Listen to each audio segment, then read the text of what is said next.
Taranja volleyball miditra eo amin'ny dingan'ny mpahivatalana ihany koa ny fedinan'ny tompondakan'ny ligina Analamanga amin'izao fotoana izao.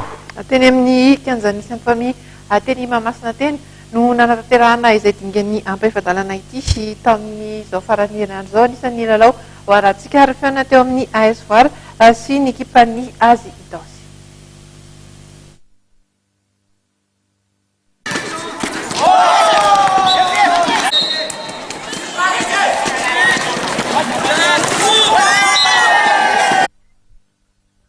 Taoriny rafitan'ny ampahivatalana ho an'ny sokajy vehivavy ny herinandro lasiny dia nitotsaina androany tetry ny kianja Sainte Famille Mahamasina ihany koa izany dingan'ny ampahivatalana izany ho an'ny sokajy senioro lehilahy.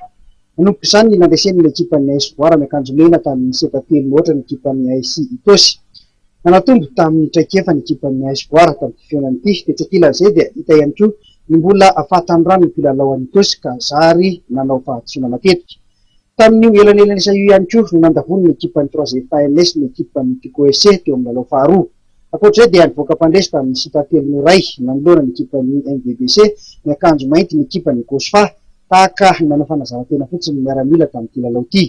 Toraka izany ihany koa resy ny ekipan'ny BVCD tamin'ny seta telo noray ny ekipan'ny Sport Digital.